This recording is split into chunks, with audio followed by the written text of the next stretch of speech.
ಮತ್ತೆ ನಿದ್ರೆ ಮಧ್ಯಕ್ಕೆ ಎಷ್ಟು ಗ್ಯಾಪ್ ಇರಬೇಕು ನಮಗೆ? ಸೈಂಟಿಫಿಕಲಿ ಸ್ಟಡಿ ಪ್ರಕಾರ ಮಿನಿಮಮ್ 2 to 3 ಅವರ್ಸ್ ಗ್ಯಾಪ್ ಇರ್ಬೇಕಂತ ಹೇಳ್ತೇವೆ. ಅದರದ್ದು ಅಡ್ವಾಂಟೇಜಸ್ ಏನಂತಂದ್ರೆ ಇದರಿಂದ ನಮಗೆ ಆಸಿಡ್ ರಿಫ್ಲೆಕ್ಸ್ ಏನಿರ್ತದೆ, ಕೆಲವರಿಗೆ GERD ಪ್ರಿವೆನ್ಷನ್ ಆಗ್ತದೆ, ಕೆಲವರಲ್ಲಿ ಪಿತ್ತ ಅನ್ನನಾಳಕ್ಕೆ ಬರೋದು ಕಡಿಮೆ ಆಗ್ತದೆ, ನಿದ್ರೆ ಚೆನ್ನಾಗಾಗ್ತದೆ, ಸ್ಲೀಪ್ ಕ್ವಾಲಿಟಿ ಇಂಪ್ರೂವ್ ಆಗ್ತದೆ, ಬಾಡಿ ಮಲಗಿದಾಗ ಡೈಜೆಷನ್ ಬಗ್ಗೆ ಹೆಚ್ಚಿನ ರೀತಿಯಲ್ಲಿ ಫೋಕಸ್ ಮಾಡಿದಂಗೆ ಆಗ್ತದೆ, ಮತ್ತೆ ರೆಸ್ಟ್ ಕೂಡ ನಿದ್ರೆ ಮಧ್ಯಕ್ಕೆ ಏಳುವಂಥದ್ದೆಲ್ಲ ಕಡಿಮೆ ಆಗ್ತದೆ.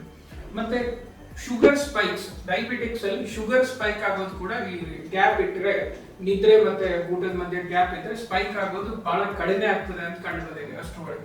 ಸೊ ಹಂಗಾಗಿ ಇದೆಲ್ಲದರಿಂದ ಮತ್ತೆ ಅಡ್ವಾಂಟೇಜ್ ಏನು, ನಮ್ಮ ಮಾನಸಿಕ ಒತ್ತಡ, ಸ್ಟ್ರೆಸ್ ಲೆವೆಲ್ಸ್ ಕಡಿಮೆ ಆಗ್ತದೆ ನಿದ್ರೆ ಇದ್ರೆ, BP ಕಂಟ್ರೋಲ್ ಮಾಡ್ಲಿಕ್ಕೆ ಒಳ್ಳೇದಾಗ್ತದೆ, ಬಾಡಿ ರಿಕವರಿ ಆಗ್ತದೆ ನಿದ್ರೆ ಚೆನ್ನಾಗಾದ್ರೆ.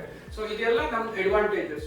ಇನ್ ಕೆಲವರು ಬಂದ್ಬಿಟ್ಟು ಇಷ್ಟು ಗ್ಯಾಪ್ ಅಲ್ಲಿ ನಮ್ಗೆ ಮತ್ತೆ ಹಸುವಾರಿಕೆ ಆಗ್ತಾ ಇದೆ, ಏನ್ ಮಾಡೋದು ಅಂತ ಕೇಳ್ತಾರೆ. ಆವಾಗ ನೀವು ದಯವಿಟ್ಟು ಹೆಚ್ಚಿನ ಹೈ ಕಾರ್ಬೋಹೈಡ್ರೇಟ್ ಅಥವಾ ಹೈ ಫ್ಯಾಟ್ ಡಯಟ್ ತಗೊಳ್ಬೇಡಿ, just light protein rich snacks ಅಂತ ತಗೊಳ್ಬಹುದು, ಅಥವಾ ಈ ಮೊಸರು ಕೆಲವರಿಗೆ ತಗೊಳ್ಬಹುದು. ಅದೆಲ್ಲ ಏನಾಗ್ತದೆ, ಬಾಡಿಗೂ ನ್ಯಾಚುರಲ್ ಪ್ರೋಬಯೋಟಿಕ್ ಆಗ್ತದೆ.